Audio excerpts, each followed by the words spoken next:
Alright, let's have a vote. I couldn't tell. Very different. KFC first. Raise our hands. Okay. Okay. Club sandwiches? Alright. Still can't tell. Anyways, if you guys don't know me, my name's Yash, and I'll be talking about crypto exchanges. First, let me tell you a little bit about myself. I started trading stocks on paper when I was about 9 years old. Did won a bunch of prize money and started trading real stocks when I was 13, and also became a developer around the same time after years of console hacking and just playing around with the cybersecurity exploits. I worked at Stanford as doing iOS and web, eventually got into blockchain dev, and at the same time I started trading crypto because I had mined crypto originally in 2011 on my gaming PC, and I sold it a little bit too soon, and I got FOMO, so I decided I'm going to start trading it. So I did that for a while, started applying quantitative methods to trade, and it was pretty fun, but after a while I decided I want to be a developer again. I got involved with blockchain dev again. I built a lending platform on Ethereum, and now I'm working on exchange for crypto derivatives. So before I talk about that, let's get started with the history of crypto exchanges because it's a long presentation. All right, let's begin. So in the beginning, before Bitcoin, before Hashcash, we had a different kind of digital currency. It wasn't decentralized or backed by this mathematical notion of trust. It was simply e-gold. So e-gold, as you might be able to guess, is backed by grams of gold in a vault somewhere. It's completely centralized, and nobody really knows which transactions are occurring besides the operators of e-gold. So originally, the creators of e-gold ran the exchange themselves up until 2000. In 2000, they decided that the risk of being the central counterparty is too great, and they separated themselves from the exchange side of things and started focusing only on settlement. So this opened the door for third-party exchanges to come in and start dealing with e-gold. And e-gold was really popular for tax dodgers, for money launderers, for people who want to send money across borders without dealing with Western Union and whatnot. And it was great. A bunch of these exchanges popped up, and regulators started getting annoyed, especially in the United States, because now you have this way to send money to people that the government can't really look into. So, somewhat unsurprisingly, in 2006, the New York authorities, they arrested the proprietors of Gold Age, and they charged them for violation of Article 13b of New York State banking law, which says that you cannot operate a money transmitting business without the proper license. Now, of course, they pleaded innocence, but nonetheless, they were charged with 5 years imprisonment, which later got reduced to 5 years parole. And that was pretty much it, except one of the owners, his name was Widowski. He ran away to Costa Rica. In 2006, he started the Liberty Reserve, and we will get back to that later. Another thing that was going on in 2006 was something called Magic the Gathering Online, a very popular game. There's this programmer by the name of Jed McCaleb, some of you may recognize that name. He decided that he wants to create a website for people to trade these trading cards. Right? And so he buys notbox.com, and he sets up an exchange for these cards. And he runs it for about 3 months before he decides that this is really boring. I don't blame him. So these are two Magic the Gathering online cards. This one is called Daring Thief, and this one is called Grave Exchange. Just 2 random cards. So now Bitcoin pops up in 2009 on the heels of the 2008 financial crisis, and it quickly attracts a following in 2 communities. community of PC gamers and cybersecurity enthusiasts. For PC gamers, Bitcoin was cool because it's digital money and their PCs were very good at making lots of it very fast. And for cybersecurity professionals, it was interesting because the way most of security works is you use these functions called hashes. Some of you are you guys familiar with hashes? Yeah, so hash is basically, it's a common way of storing passwords, because if you take the hash of something, it's very hard to go back to the password. You can take a password, you can convert it to the hash, but you can't break the hash and try to see what the password is until Bitcoin happened. So the way proof of work works for Bitcoin is basically you have to use a lot of computational power to guess or brute force hashes. So for the first time ever, there was this threat of a distributed computing network that could, break into people's passwords and break this encryption. And you guys know the rest. So Jed Mikhailo, he decides that he wants to take Bitcoin and make an exchange for it, which had never been done before. And as being the cheap guy that he is, he uses the same domain name. He's actually a billionaire now. You can look him up. He creates the first Bitcoin exchange, and later on he went on to found Ripple and Stellar, which he's a CTO of now, just a fun fact. So he sets up this exchange, but he's not very experienced, and he makes some rookie mistakes. As you can see on the Bitcoin forums, he asks a couple of beginner questions, and a couple minutes later, the website is live. And he makes a big blunder from a security perspective, which is that he's transmitting the login credentials across the network as plain text, which also probably means that he's storing credentials on his website as plain text. Now, this is completely untenable from a security perspective, and this is the first of many mistakes that he made. He gets called out after he puts his exchange up on this mistake. And so, yeah, this is what Mt. Gox looked like originally. Very basic, but the founder actually had somewhat of a long-term vision for his project. As you can see, he talks about offering margin trading and options, and he even had dark pools. So forward-thinking, but the technology just wasn't there at the time. So this happens. Mt. Gox loses lots of money. The proceedings began, and to this day, the process of making these victims whole is still going on. So, does anybody recognize this quote? Or who used this quote? Warren Buffett, exactly. What was he using it for? Or this Derivatives. Derivatives, yeah. So Warren Buffett described derivatives as financial weapons of mass destruction.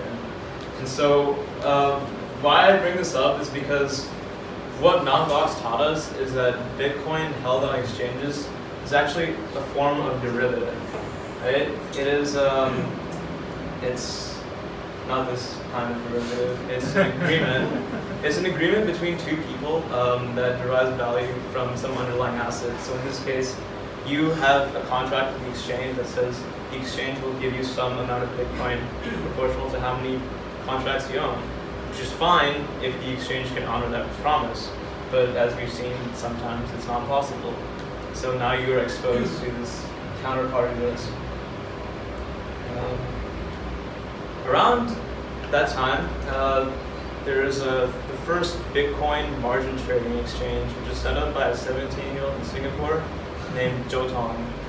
And so Bitcoinica, it offered 5 times leverage, whether you long and short Bitcoin, and it looks something like this. It looked exactly like this. So Bitcoinica was, the way it operated, it was kind of like a bucket shop, which we'll talk more about later, where they didn't actually store their Bitcoins on the exchange, right? They were smart. They decided that in order to be more secure, they were going to store their Bitcoins on Mt. Gox.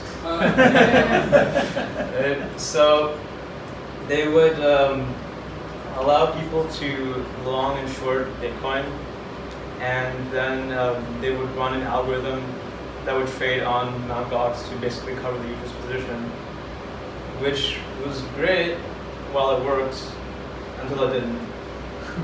So Bitcoinica got hacked not once, not twice, but 3 times. And somebody on the forums actually warned this guy, Joe Tong, that you need to do a better job of securing this.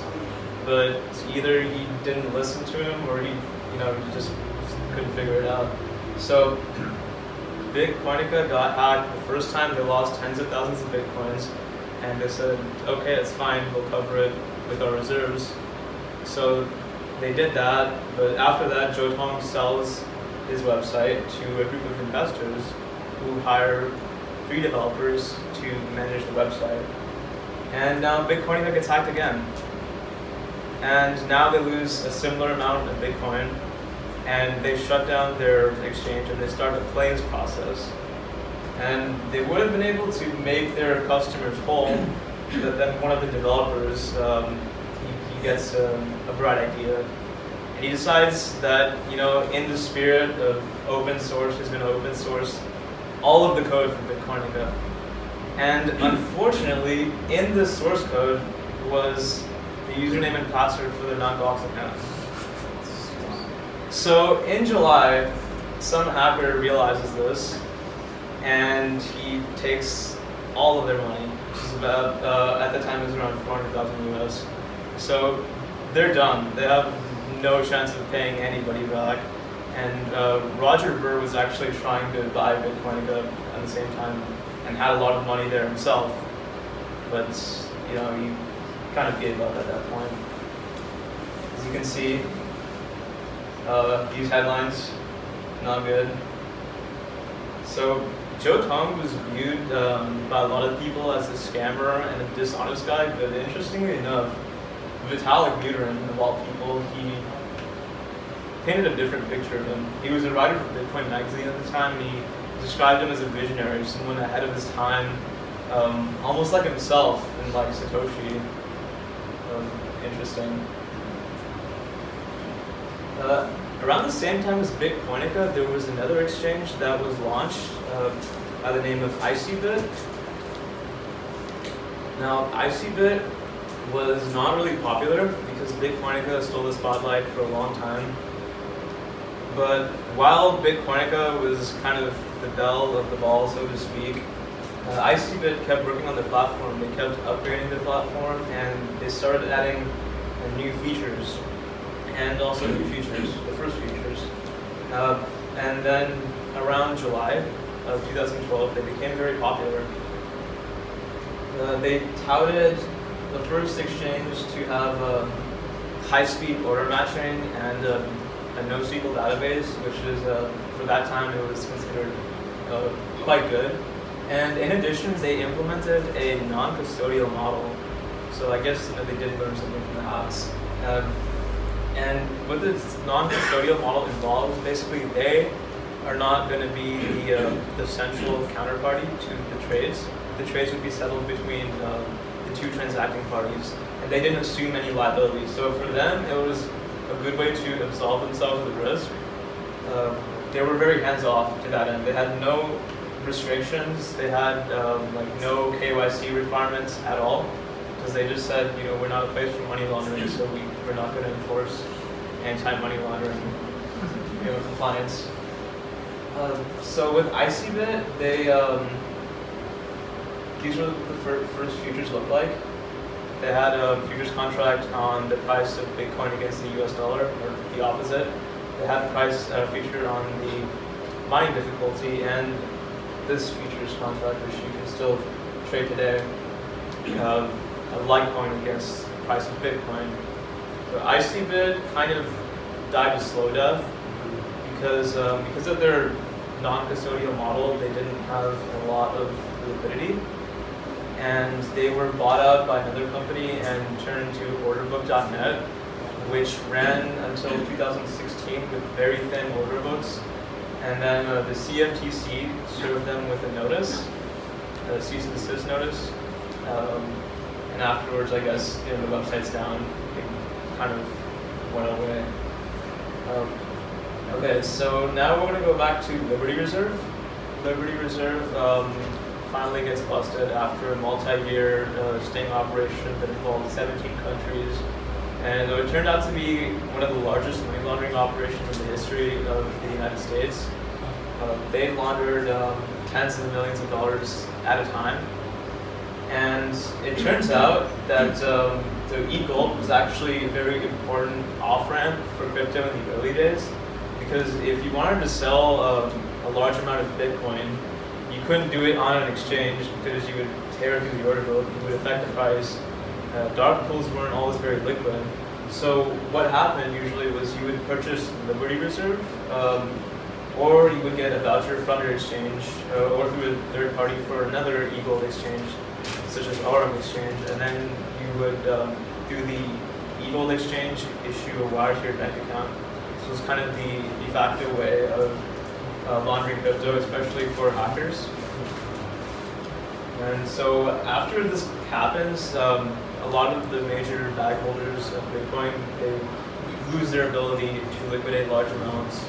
And so for a while, they're kind of without a liquidity solution, for almost a year. But however, this does become good for Bitcoin overall, because now people can't use e-gold. They know the days of e-gold are over.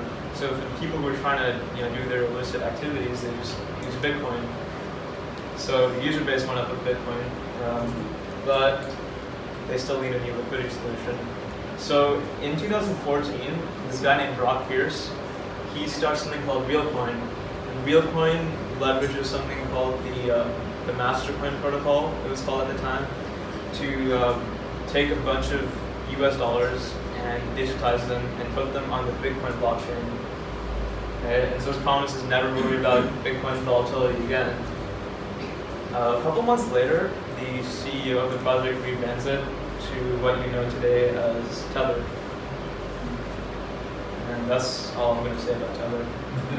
So, a little bit about derivatives today. It's not so different. It's a little bit more wild, wild west. Before I talk about the derivatives, I want to explain what these new futures are, how they work. So, what Bitcoinica introduced and what a lot of the exchanges today, such as BitMEX and OKCoin, use, is something called nonlinear inverse futures. So you're trading on the value of Bitcoin against the US dollar, but it's settled in Bitcoin. So in effect, this means that your payoff is non-linear, meaning if you are net long, you make some amount of money for a $100 move, upward move in the price. You don't make that same amount of money if it goes up another $100. You make an amount that's slightly less because it's proportional, in effect, to the percentage move in the price of Bitcoin, right? And so what this is you're basically long and shorting the US dollar denominated in Bitcoin. So this is fine for speculators, but we do still need linear futures, and I'll talk a bit more about that later. So perpetual swaps were introduced by BitMEX. This is kind of like your standard futures contract, but you don't take delivery of the underlying asset, and there is no settlement date. So in effect, this is just like trading an asset on the spot market, but you also get a lot of leverage. And in addition to leverage, you don't have a liquidity issue because you can create as many of these contracts as you want on the coin that has a finite supply. There can be 21 million Bitcoins, but there can be 21 billion perpetual swap contracts, right? You can have a ton of volume on an asset that has finite supply. So this was a pretty nice invention. So if you trade on BitMEX, perhaps you've received this email.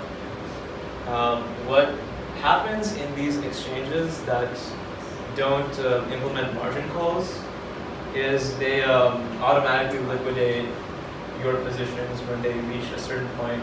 Let me back up and explain a little bit. So in a traditional brokerage, what would happen is if you're trading on leverage, and you're losing money, your broker will issue a margin call, right? They'll ask you to put down more collateral to cover the position that you have. But in these exchanges, there's no identity, right? Everybody's anonymous. So this concept of an anonymous person owing money to the exchange does not work very well. So in effect, what the exchange wants to do then is they want to manage their risk, and they want to basically liquidate you once your position, your loss reaches a certain threshold, right? So that you don't owe them money. So this is this happens quite a lot, actually. As you can see, there's this Twitter bot called BitMEXRect that describes, tells you every time somebody's gotten liquidated. And there has been a bit of a conspiracy regarding this, because every time a trader is liquidated, the exchange stands to make a lot of money, especially if it's a $1 million position like this. Exchanges also have lots of money, and they can manipulate the markets. They also know exactly what price your position is going to be liquidated at. So they have a very large incentive to move the market in a direction that causes your position to be liquidated. And so this is kind of one of the biggest dilemmas of these derivatives exchanges, because they kind of have a monopoly right now. If you go and you ask them to prove that they're not doing this, they don't care. Right? If you don't want to use their product, then don't use it. They own the market. So there are a couple of these exchanges, like this one. This one is a known bucket shop. It's called Whale Club. And what Whale Club actually does is they'll give you tons of margin to speculate on these pairs, but they don't actually trade them. So you can long Bitcoin with 10 times, 20 times, 50 times leverage, but they're not actually trading Bitcoin on your behalf. So they're just effectively a casino, and they will pay you whatever you get once your position is closed. However, what the case has been with Whale Club is that a lot of your trades are later invalidated, and some large positions, they get closed out because a large exchange like this, they have enough money to push the price in a direction that causes their traders to lose money, because again, there's no system of margin calls. So they can actually keep 100% of the money you put in. So this has been going on for a while, and in the United States, this had a very destructive effect on the markets in the early 1920s. So this was made completely illegal. But in an unregulated market, bucket shops continue to exist. So that's what happens. You use a bucket shop, you get liquidated by whales. So recently in crypto, this idea came up of decentralizing everything, and this is kind of passed on to exchanges. And so we have the paradigm of decentralized exchanges. And this is actually a very good thing, because a decentralized exchange doesn't have to deal with the risk of managing users' funds. And more importantly for users, they have actual ownership of their coins. You're owning the crypto, you're not owning the derivative, right? So it's good for them, and it also is somewhat more resistant to government intervention, because you can't really take down a smart contract as a government. If you're a 15-year-old hacker, maybe, but if you're a government, no, you can't. So decentralized exchanges kind of look like this, some of them. Ether Delta is a decentralized exchange that runs on Ethereum, obviously, and it's a smart contract. And the way it works is you store your funds in a smart contract, and if there's a distributed ledger on the smart contract that kind of holds everybody's money, you can withdraw whenever you want, and you can make trades whenever you want. However, as you can see by these candlesticks, it's not very liquid, because it's hard to use, and transaction speed is in seconds rather than milliseconds because of the Ethereum blockchain operating very slowly. It still is a step in the right direction. Some troubling things about Ether Delta is that, so everybody can see the source code. If you go on Etherscan, it tells you which vulnerabilities exist currently for the smart contract. And making a smart contract secure is actually very difficult, but this is how much money is stored in one smart contract. This in cybersecurity is what's known as a honeypot. This is the same reason a lot of centralized exchanges have been hacked, is because all the money is stored in this one big pool. Very appealing to hackers. And so, two main reasons it's difficult to secure these decentralized exchanges that are built on Ethereum is that the programming language used to make these smart contracts is Turing complete. It's a programming language that basically, in layman's terms, you can implement any algorithm. This makes it very difficult for you to prove that it's free of bugs. And because of the nature of smart contracts, you can't fix a smart contract. If you're running a decentralized exchange, you need to fix your code, you need to publish it on the blockchain again, and you need to find some way to tell your entire user base to use this one, not that one, which is a logistics problem. As the developers themselves have said, don't really rely on Ethereum for something that's mission critical, something that deals with lots of money. As you can see in these headlines, if you add all this up, it's about $506 million in these headlines alone that have been lost due to bad smart contract practices.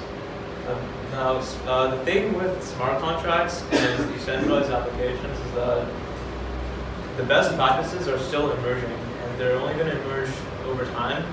So until then, the only way to learn how to do it right is to move fast and break things, which for a developer is fine, but for a financial institution, it's absolutely not fine.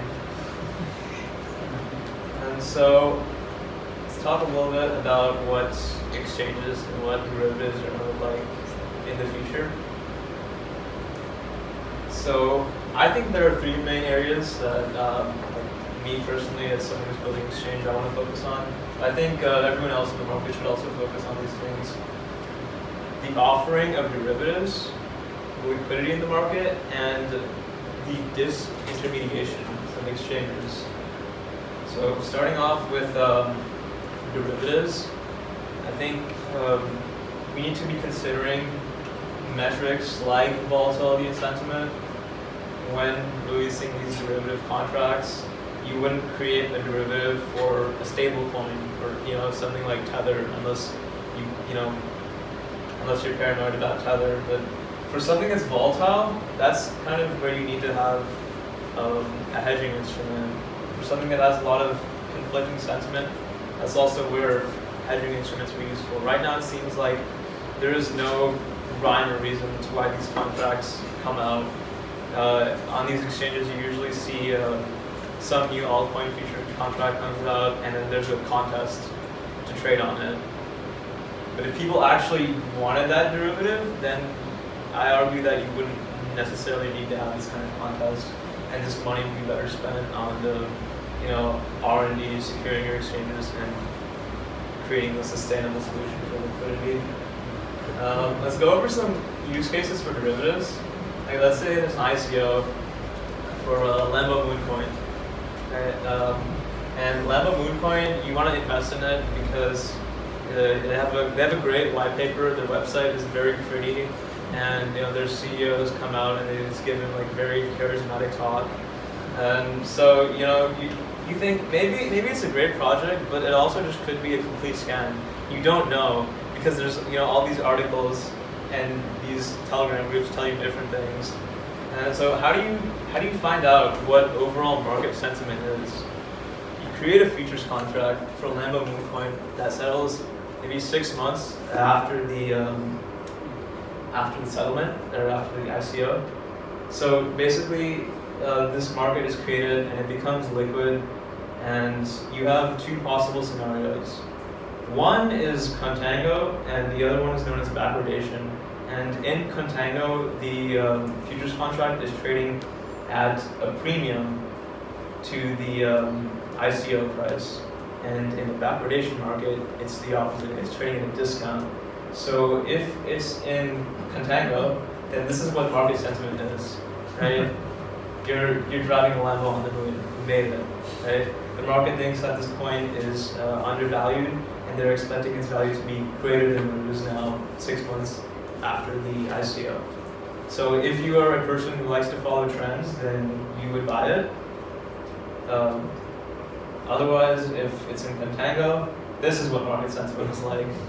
So they think this coin is terrible. They think this project is a scam, and they're all shorting it as a result. So maybe if you like to trade on a contrarian philosophy, you would buy it, but that's on you. Let's talk about linear futures now. Just to refresh your memory, linear futures contract is basically if it's Bitcoin against the US dollar, $100, and I'm net long, then if it goes up $100, I make $100. If it goes up another $100, I make another $100. Payoff is linear. It's a straight line.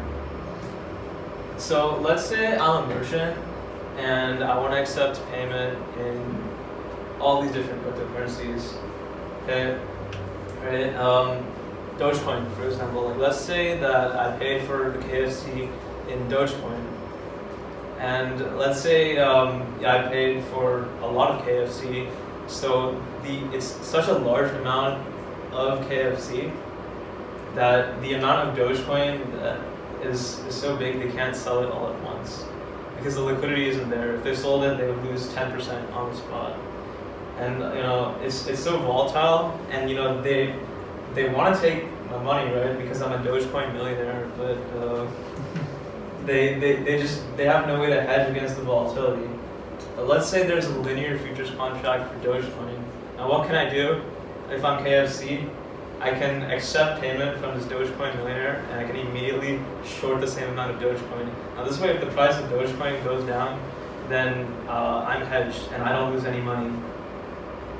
So this can be done for like any cryptocurrencies, and this will enable institutions and merchants to accept these smaller, more volatile coins as a means of payment without needing to worry about the volatility. There's another use case for price discovery. So a lot of these coins, they have their ICO, and then nothing happens for 6 months, and then suddenly they get listed on an exchange, and then you see this fat red candle like this. You just get stumped. But if you have a futures market for this coin before it gets listed on the exchange, then you can enable price discovery to occur before these listings happen. Now, I'm not saying it's not going to dump, but there will still, market sentiment will be more public, and there will be less surprises in most cases. A counterexample of this, however, is when the futures for the 2x fork for Bitcoin were trading at about $2,000 before it was announced that the fork wasn't happening, and it went to $200. But the point is, you'll have a better picture of the market, before real liquidity occurs. And liquidity is still a very big issue for exchanges today, and one of the reasons for that is technical. Some of these exchanges, they're hosted on AWS, which makes it very hard to trade at low latencies and do high frequency trading on them. And it also becomes very risky if you can't communicate with an exchange at a certain guaranteed latency. You'll start to have orders that won't get filled due to lack of low latency, and it's risky to trade at high frequencies. People just kind of stay away, especially market makers, because market making is a very high speed activity. 98% of these orders are canceled. If they can't be canceled in time, it's a problem. None of these exchanges today, for example, implement compliance with the fixed protocol, which is used in the US for a lot of the major stock exchanges to allow orders to be filled in less than 1 millisecond. Like if crypto had that, it would be very, very good for liquidity. Which protocol is it? Fix. FIX? FIX. Yeah. So this is what slippage looks like on major exchanges. There was a study done where we tried to sell $50,000 worth of assets and basically measure the change between the price they want to sell it at and the price they actually sell it at. That's called slippage. And as you can see, it's quite high. And if it's, if this is how much money you lose on a $50,000 trade, then, imagine how much an institution will lose. This is already very difficult for retail investors to get into, and it's not going to be appealing for institutions until this problem is fixed. Is this for Bitcoin? No, these are for some smaller cap coins, but still, still have a decent market cap or 24-hour volume, as you can see. So the 24-hour volume is measured here, and the slippage is here. But the idea is, if you have like $100 million in 24-hour volume, then selling $50,000 worth of something shouldn't move the price that much. Okay, so people are incentivized to provide liquidity right now, I think is quite broken. You have these trading contests a lot of these large exchanges host, and this works to some extent for about 8 weeks and after that volume kind of drops off. But additionally, when you have somebody who's only making your markets for 8 weeks, then they don't really have an incentive to play nice. They also tend to manipulate the markets during this time. So if you look at the charts for these altcoins, when these trading contests occur, you can actually see that there's more volatility, and it's not just any kind of volatility. The volatility is specifically where there's a pump, and then it just kind of consolidates for a while, and there's a breakout, and then a dump. The reason this is done is because there are a lot of traders who buy off of breakouts, and once you pump the price up, you give them a directional signal to buy into the coin, and afterwards, once the price has gone up significantly, you dump it so that they get stopped out of their positions, and this is called stop loss hunting. So Stop loss what? stop loss hunting or stopping stops, yeah. right? This is how they make money. So yeah, there can be a better way to incentivize your market makers, a way to provide consistent rewards for them, to be good actors in the long term, and not just 8 weeks. I think that would be a step towards creating healthy, sustainable liquidity. And also, we need to work towards disintermediation in order to prevent conflicts of interest with crypto exchanges. Like one of the examples was with bucket exchanges and derivatives exchanges. If you are the one lending money to traders, then you have a lot of incentive to trade against them, to move the market in order to liquidate them and make a lot of money at their expense. This is just a fundamental opposition of interests. And I think the only way to solve that is to take out the exchange as the intermediary in that aspect, and maybe do something similar to what Bitcoinica did, and make it non-custodial and have lending occur on a peer-to-peer basis, but also have some ways to make sure that it's liquid, within that environment. So yeah, disintermediation is actually it's referred to about 44 times in the Bitcoin white paper. And I think it's really important for creating a system that is trustless, because the more trustlessness there is, the less room for corruption there is, or at least there's less need for a reliance on the exchange's good faith. So a non-custodial model fixes this, but you still have to rely on the exchange for the order book, because having a central order book right now is very essential to creating liquidity, because if you have a decentralized exchange, then if you have a message, it needs to go not to one place like it does here. It needs to go to basically every node, because you don't know, if you're a maker, if you're putting an order on the order book, then you have to send it to everybody, and then somebody's going to take it off, and then everybody needs to go know what's going on too. So you have a lot more messages sent in this scenario, and they're sent across a network that is not as high speed, because this is going to be an exchange that's got like fiber optic cabling and whatnot. So this is many times faster than this, which is why market makers and high frequency traders prefer this as opposed to this. And this is why these decentralized exchanges still remain liquid. So for the foreseeable future, I think centralized order books are going to remain the de facto standard. But in the future, once we can figure out a way to decentralize the order book, then we have further reduced our reliance on the exchange and created a system that's even more sustainable, because if your exchange can't mess with your order book, it can't mess with your money, then it's going to be around for a lot longer time, and it's also going to be a lot harder to hack. And that's pretty much it. That's what, oh yeah.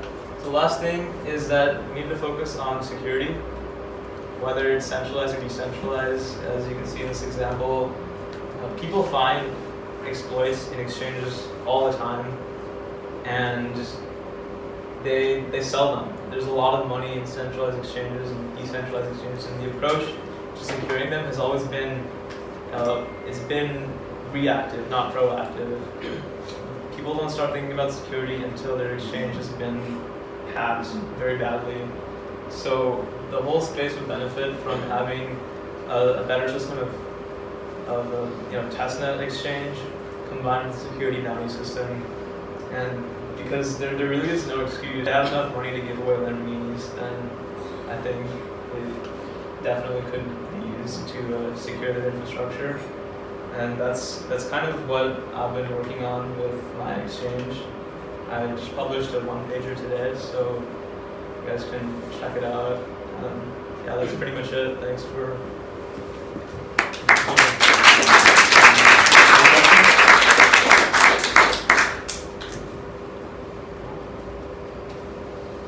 Don't be shy. Questions? So is your exchange decentralized, or? No, at the time being, it's not decentralized. It's so it's partially distributed, built on a Hyperledger Fabric backend, but using a central order book. And the reason it's not fully decentralized is because I don't believe you can fully decentralize an exchange and have liquidity and security yet. It's part of a long-term vision for sure, but it's important to start with something that works today in order, if you want to have any shot at making something that will work tomorrow. So you said Ethereum is too slow for decentralization for exchanges. Is there anything out there now that could potentially lead these DAO exchanges or DAO entities, decentralized exchanges, to be run in the next few months, or? Anything that will allow them to operate at high speeds? Yeah. I think not in the next few months, because it's a physics problem, really. You're sending one message. Basically, the problem is, how can you allow multiple messages to be sent multiple places in a network at the same speed that it takes to send one message to one place in a best case scenario, right? It's like, like running from here to there versus trying to touch every single chair in the room and then coming back and doing that at the same time it takes me to do this. So is there any solutions that are like hybrid, like part centralized and like it makes it centralized first, and then within like minutes or something it makes it more decentralized so it can't be penetrated by hackers, for instance? Hybrid solutions mostly are, so there's kind of two hybrid solutions. One is you have a central order book and you do your order matching in a centralized fashion, and then you propagate everything to the across the distributed network and update the ledger in that way. The problem here is that your ledger is updated slower than your order book is updated. The other way is if your blockchain is partially decentralized, like EOS, where you have where you basically reduce the number of nodes needed to achieve consensus. like you have 21 block producers versus thousands of miners on another blockchain. That's one way of doing it, but in both scenarios, you are making it less trustless on your block producers or the people who run your order book. So is it possible? Yes. Do you have to make compromises? Definitely. I'm just thinking more in terms of security for hackers getting in there and modifying certain transactions, and when people come to withdraw, then that's just an added extra layer of security. Yeah, I think if you want an extra layer of security, definitely don't put it on a public blockchain, because if it's on a public blockchain, everybody can see, who has what, and then people become targets. If someone's on Ethereum, you can actually see, whose money is going where, and that's how the FBI identified the owner of Silk Road. It's very, very possible that if there's a really rich guy in a decentralized exchange, you can figure out who he is, with some forensic know-how. So that scares a lot of people. So there's a lot of privacy you give up being on a completely public blockchain, and that's a concession a lot of big parties aren't willing to make. And institutions also don't want you to know, how much they're trading, how much exposure they have to this and that. And there's a need for privacy. Yep. Will you be, first question, who's your competitor? What are you improving upon? What do you compare yourself to that you are doing better than something that exists already? We're comparing ourselves to derivatives exchanges, centralized and decentralized. So we're trying to create a better paradigm for how we should secure our exchanges, the kinds of derivatives we should be offering, and also how we go about creating liquidity. So it's not, we're not specifically competing against centralized or decentralized, we're competing against derivatives exchanges, period. Because there are issues kind of on both sides, and the way to solve them is kind of it's a hybrid approach. Will you also be listing? Will you also be accepting Binance and these others? Will you be listing new tokens yourself, or are you just dealing with the existing? We won't be dealing with tokens, just derivatives.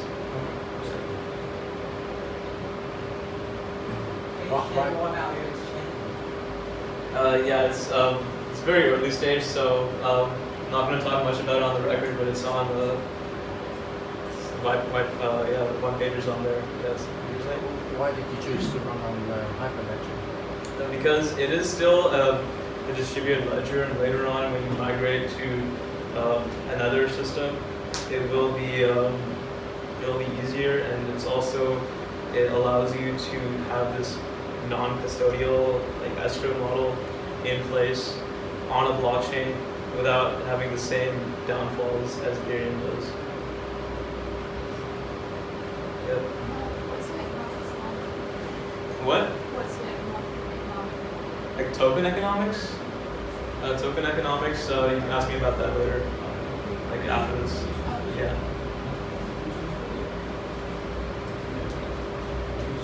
I just wonder, you talk about security. If your exchange is only dealing with futures, no actual coins, there's really not much of security risk, right? Well, there's. Being hacked, Money is still changing hands, so to that end, there is a risk, because one trader is transacting with another trader. You can still try to intercept that, those funds, and I would say that derivatives exchanges are actually some of the biggest targets, because the derivatives market is, way bigger than the underlying because of the amount of leverage that's available. On BitMEX, for example, you get 100 times the leverage. So the BitMEX derivatives market is 100 times the size of the Bitcoin market, effectively. So because money is changing hands, then you're always a target. Even if you don't store the funds, you have valuable information. Right? You can trigger, you can send money to somebody else's wallet. Right? You can mess with the smart contracts, or chain code as it's referred to in Fabric. I might be asking a really stupid question, but why don't cryptocurrencies just list on a, so there's two dilemmas I see, right? Sorry, I thought it was loud. There's two things I'm seeing. One is the kind of trade-off between, okay, liquidity, and that's like, okay, we need to be faster, you know, and all these things. And then versus the integrity, or how do we know you're not screwing us, or, you know, like controlling us. Why doesn't crypto or cryptocurrencies just list on a normal exchange? Ones that are regulated and fast. So the most liquid exchanges are very expensive to list on. If you want to be listed on Binance, for example, it will cost you 10 times what it costs to be listed on NASDAQ. It will cost you $2 million after you go through a rigorous approval process.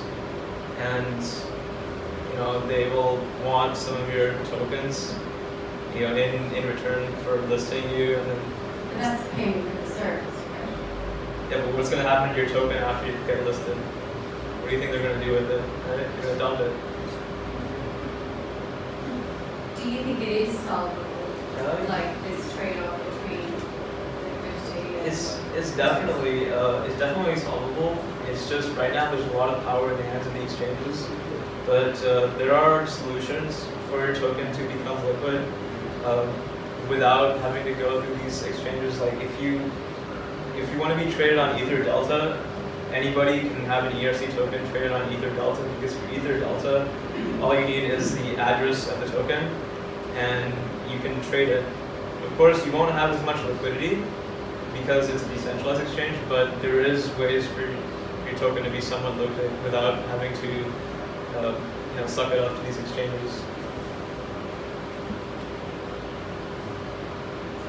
So earlier you were talking about the exchanges being incentivized to trade against the actual users because of cases like warning off. So how's that being practiced now? It's not. Yeah, like just to clarify, the reason they would trade against users is, let's say, you know, I am a margin trading exchange, and I've lent money to these traders to make bets. They're betting against me, right? It's like a casino. You're betting against the house on a lot of borrowed money, and that's the house's borrowed money. So if you win, the house loses, and the house can control, you know, this outcome that you're betting on to some degree, and they have a large financial incentive to do so. So, you know, why wouldn't they? And you know, right now, there's no real way to tackle this problem, because you know, why would centralized exchanges want to self-regulate? Right? It's the same reason Facebook doesn't want to be transparent. Right? If you have a monopoly, then the best way to keep it is Yep. Where are you guys based? Our team is distributed. I have some developers in New York, some developers in Toronto, and I'm between Hong Kong and Toronto. You didn't get acquired by Bank Q. No. I mean, that was quick, yeah. No. Not yet. Not yet. I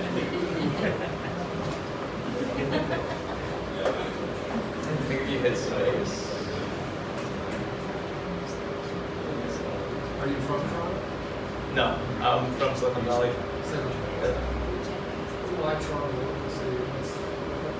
What's the team Toronto? So Toronto, you can find a lot of good blockchain developers because Vitalik went to University of Waterloo, and as a result, Waterloo has a lot of good blockchain community. And Toronto as well. It's a very technical community. It's kind of in contrast to in Hong Kong and Singapore. It's more more on the financial side. So yeah.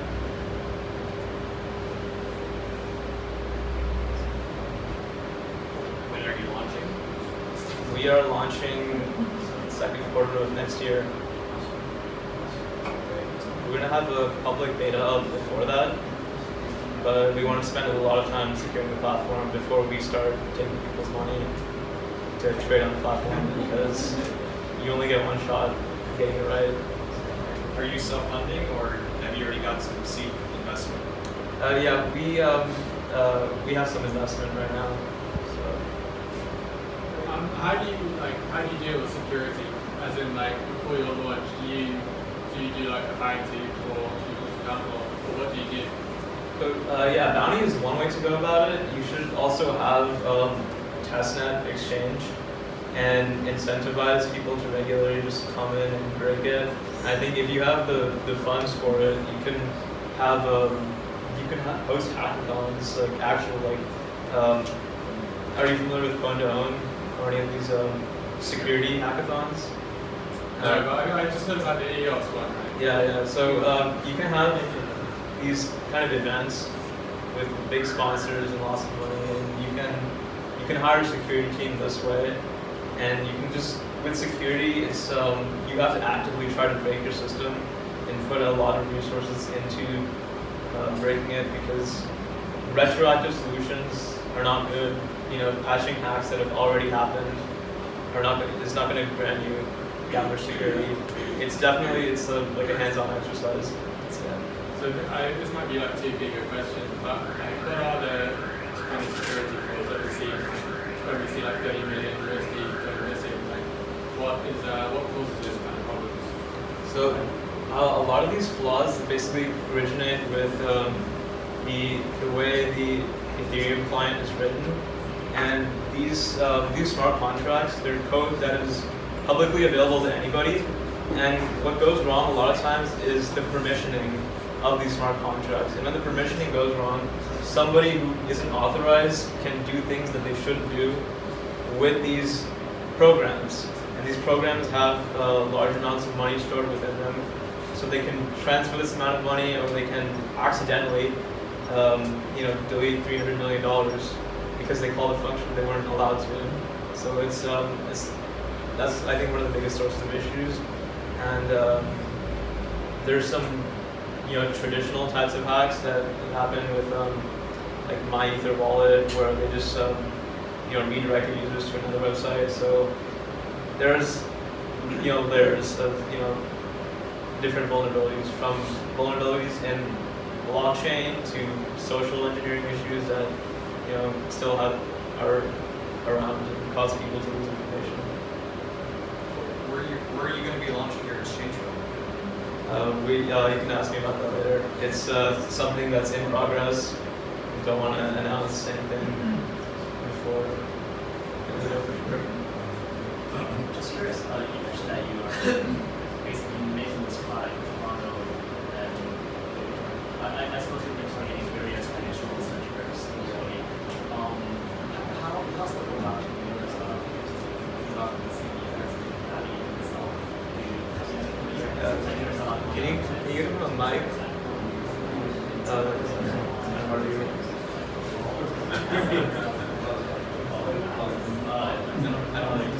was just wondering how the whole blockchain community is going into itself.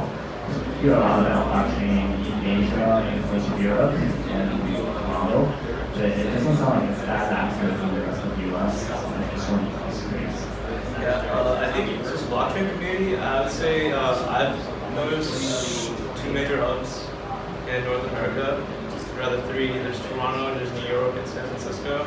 And most of the technical talent seems to be concentrated in San Francisco for obvious reasons, and Toronto, basically attribute that to Waterloo's academic rigor and Vitalik's influence. And then New York, because of the financial sector, there's a lot of interest, but I think somewhat of a scarcity of technical talent, but consensus is based there. So you see a lot of talent that's slowly relocating to that area. Other than that, I think the majority of the US is not informed of blockchain yet. It's just regulators and hardcore techies who are thinking about it right now. And outside of the Americas, where do you see? What cities do you see more like blockchain hubs? what cities where? Yeah, so the question was about, what cities in the United States that you mentioned, San Francisco, New York, and Toronto, outside the United States and Canada. Outside the United States, okay, it's a tough one. Paris has, they're getting better, I think, for tech, because of, their president is, very forward thinking on AI. And I've seen the blockchain community in Paris is kind of, it's growing slowly. They have a lot of some technical schools there, like Eco Calendar.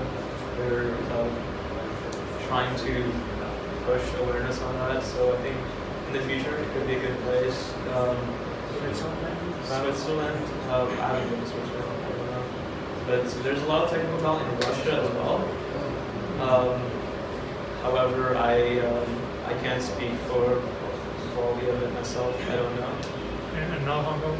Yeah, Hong Kong, I have not. I haven't found any developers here, but unsurprisingly, I think it's mostly finance-heavy sector, and I think a lot of blockchain companies they set up here and they start looking for technical talent, which is one way to do things. But I like to start with a technical team. Why do you think that Binance grew so quickly and so big? And is there anything you can replicate or learn from? Binance grew big, I think, not just because of the CEO Caesar's efforts, but also because he was at the right time at the right place.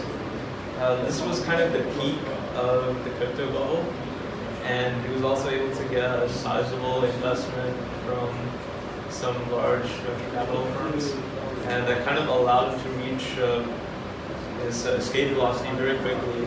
And at the time they came out, their main competitor Matrix, as far as their support, and their tech was not great. They had some downtime sometimes, and I think they were able to come in at a very good time, where their competitor was kind of flailing, and when hype was at an all-time high, and just kind of capture the market. And then they kept putting out new coins that were in demand, and they stayed on top of their communication with the user base.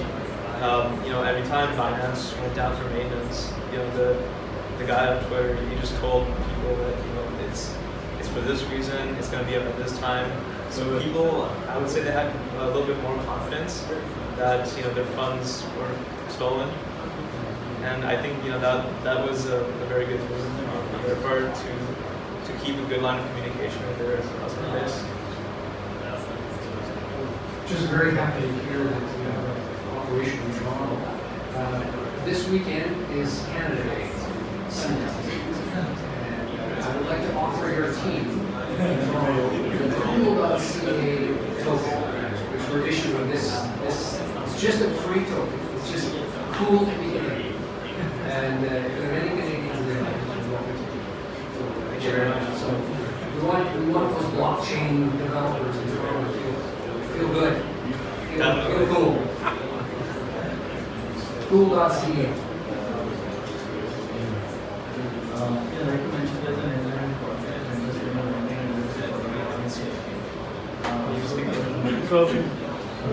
yeah, like you mentioned, there's an engineering project to invest when you're entering into a derivative contract against CHC. So how do you intend to overcome that information asymmetry? If there is a significant position that can benefit the exchange interface of the data. So how do you overcome the problems that you So you eliminate the exchange as the central counterparty and the lender. If the exchange isn't the one lending you the money, if it's completely peer-to-peer, then the trader on the other side, they first of all don't know what your liquidation price is, and if your derivatives exchange handles settlement intelligently, then they won't be able to manipulate the price in order to liquidate you, no matter how much money they have. Because the way settlement indexes work, they use a time-weighted average of a bunch of different exchanges, with the prices on those exchanges, and you can put in a couple of checks and balances to detect manipulation on one exchange, and not count the price on that. This way, you make a system that's more reliable, more trustworthy, more trustless. You were saying earlier that there's a lot of money to be made with exchanges. So that's why we see all these exchanges, new exchanges popping up all the time. So don't you think that in a year's time the competitive landscape will totally change for you? Definitely, but with exchanges, what's interesting is that... What was the question? Can you repeat the question on the mic? Yes, the question was... Well, the question was that exchanges at the moment are in a very strong position, so they earn a lot of money, which of course attracts new entrants into the market. So I was asking, when he launches in 2019, the situation will not completely change. So what's your view on that? Thank you. So, in this space, first to market advantage is quite overrated, honestly, because when these exchanges first launch, and they have this standard business model, it's quite easy to become big and wealthy, and as a result, complacent. The changes that we are proposing require complete restructuring. So if another exchange, let's say, try to do the same thing, it would be too much cost for too little payoff. It would be it's very hard for a traditional centralized exchange to drop what they're doing and completely rebuild to meet a new paradigm. And the cost of being offline for that long is it's prohibitive. For an exchange that does so much volume that they make more money than Deutsche Bank per quarter, it would be it's very hard. So what you see in this industry and a lot of other industries is that these people who are first to market become very large. They are usually the first ones to become in place and are easily displaced. What happened with Bitrise? That's why a lot of these exchanges that were there when crypto first became popular are no longer around. Because crypto is all about innovation at breakneck pace, and the market is still very immature. And I think until we have fully developed and become a mature market, then these industry leaders will continue to rise and fall over the next couple of years. The incumbents are not even close to being established. Is your exchange position for retail or institutional? Both. But they're quite different. You start with one and you just evolve. I think if you focus on institutional investors first, then it's going to be a better experience for retail investors later. So you say the institutional first? Yeah. And you can ask me more about exchange afterwards.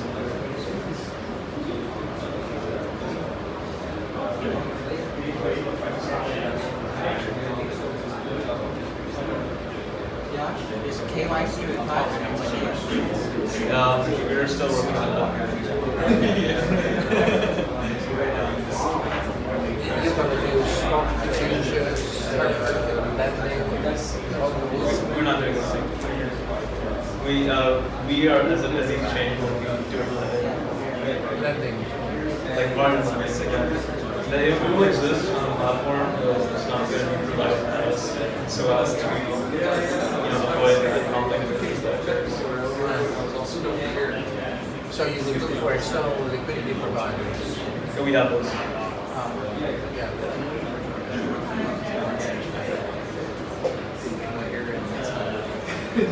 Thanks for coming.